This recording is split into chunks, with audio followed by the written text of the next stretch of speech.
എന്റെ ദൈവം എന്ത് ഈ ചേട്ടൻ കാണിച്ചു? തെളിച്ചു പറ, നമ്മളിപ്പോ എങ്ങോട്ടാ പോകുന്നത്?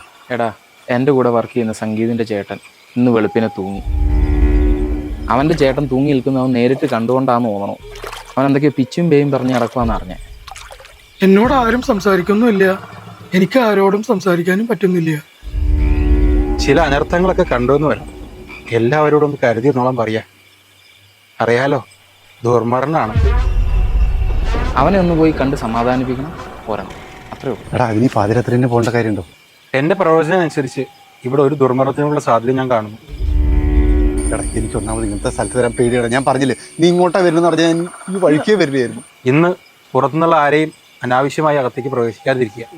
നാളെ പകൽവേട്ടത്തിൽ എപ്പോഴും പോയ പോരെ. നീ എന്തായി പറയണം? നാളെ എനിക്ക് ഫ്ലൈറ്റുള്ള കാര്യം നീ മറന്നു. ഒന്നാമത് ഈ മരിച്ച വീട്ടിൽ എനിക്ക് പേടിയടാ. ഈ മാളികയുടെ ചുറ്റുമുള്ള കുളത്തിലും കിണറ്റിലൊക്കെ ഇന്ന് രാത്രി ഒരു ശ്രദ്ധ കൊടുക്കുന്നത് നന്നായിരിക്കും.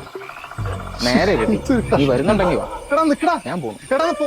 പുരുഷ പ്രേതത്തെ കണ്ട് പേടിച്ച ആൾക്ക് ഈ രക്ഷ കൊടുത്തോളൂ കേട്ടോ. ചെരുപ്പിൽ ആണി കയറങ്ങട്ടെ. നേരം ഞാൻ പോവാ. രാത്രിയിൽ ഇത് ഇത്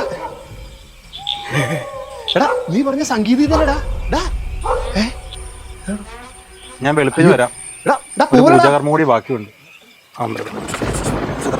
സംഗീത് ഇവിടെ എവിടെയെങ്കിലും ഉണ്ടാവും. അവിടെ ഉണ്ടാവും. അങ്ങോട്ട് പറ്റുള്ളൂ. ചേച്ചി, സംഗീത് മോട്ടർ ഓഫ് ചെയ്യാൻ അല്ല, ചേട്ടന്റെ മുറിയിലുണ്ട് മുകളില്. പോയി.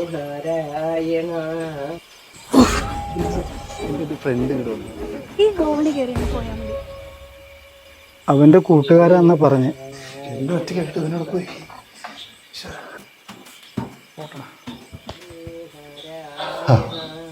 ഇവിടെ ഉണ്ടായിരുന്നു. ഞങ്ങൾ കയറുന്നവർക്ക് അച്ഛനെ കണ്ടായിരുന്നു.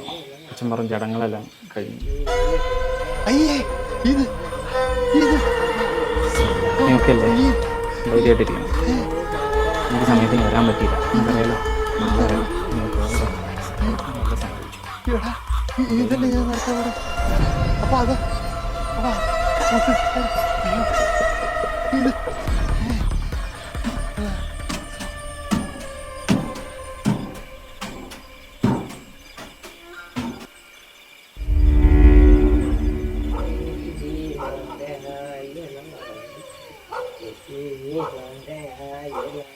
ഫോണിൽ കൂടെ ആരോ വരുന്ന സൗണ്ട്.